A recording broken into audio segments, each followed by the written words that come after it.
కేంద్ర మంత్రి హోదాలో బండి సంజయ్ను చూడడం కరీంనగర్ ప్రజలకు గర్వకారణమని బీజేపీ జిల్లా అధ్యక్షుడు ప్రతాప రామకృష్ణ అన్నారు. బండి సంజయ్ మంత్రివర్గంలో చూడదగినందుకు వేములవాడ పట్టణంలో బాణసంచా కాల్చి స్వీట్లు పంపించేసుకుని సంబరాలు జరుపుకున్నారు. అదే విధంగా దేశ ప్రజలు మొత్తం నరేంద్ర మోడీ వైపు చూస్తున్నారని ఆయన చెప్పారు. ఈ కార్యక్రమంలో పట్టణ అధ్యక్షులు రేగుల సంతోష్ బాబు, ఎంపీపీ బండ మల్లేశం, నాయకులు గోపు బాలరాజు, నాయకులు కార్యకర్తలు పాల్గొన్నారు.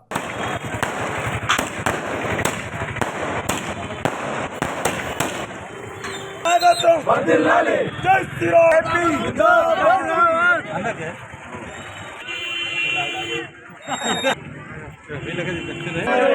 జై మోడీ జై మోడీ జై మోడీ జై మోడీ భారత్ మాతా కీ జై భారత్ మాతా కీ జై భారత్ మాతా కీ జై బ్రదర్ అండి జై మోడీ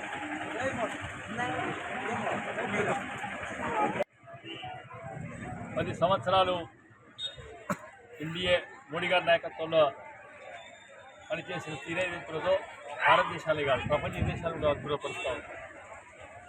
అంటే ఈ రకమైన నాయకత్వం నిజంగా కూడా మోడీ గారి నాయకత్వంలో గతంలో అద్వానీ గారి నాయకత్వంలో వాజ్పేయి గారి నాయకత్వం పనిచేయడం అదృష్టంగా భావిస్తాం. దీన్ని అతి ఎక్కువ అదృష్టంగా భావిస్తూ ఉన్నాం. ఒక జాతీయతావాదం కోసం, ఒక సనాతన ధర్మం కోసం, ఈ దేశ సంస్కృతి సాంప్రదాయాలను కాపాడే విధంగా నరేంద్ర మోడీ గారి యొక్క కార్యక్రమాలు ఏవైతున్నాయో భారతదేశ ప్రజలు గమనిస్తూ ఉన్నారు, ప్రపంచ దేశ ప్రజలు కూడా గమనిస్తూ ఉన్నారు. Pseudo secular period Congress party 75 సంవత్సరాలుగా ఈ ధర్మాన్ని ఈ దేశాన్ని నాశనం చేసి ఎక్కడికక్కడ ముక్కలు చేసి మరి ఈరోజు వాళ్ళు విరవిగుతూ ఉన్నారు. ఈ ప్రభుత్వం ఎన్నో సంవత్సరాలు చూద్దాం. మేము ఛాలెంజ్ చేస్తూ ఉన్నాం. 182 సీట్లతో కూడా ఎన్డీఏ ప్రభుత్వం నడిచింది. ఇప్పుడు మాకున్న సంఖ్య 240. మిత్రపక్షాలు లెక్కేసుకుని దాదాపు 303 అవుతూ ఉంది. అంటే ఏ నియంత్రిత వైఖరితో కాంగ్రెస్ పార్టీని ఎంత తిరస్కరించినా వాళ్ళకి ఏమాత్రం కుక్కతోక వంకరున్నట్టుగా వాళ్ళకి బుద్ధొస్తులేదు. గాడిద బుద్ధులు, గుడ్డ బుద్ధులు కాదండి. ఈ దేశాన్ని నాశనం చేసే విధంగా, ఒక జాతీయతవాదాన్ని నాశనం చేసే విధంగా దేశ విచ్ఛిన్నానికి కాంగ్రెస్ పార్టీ కారణం.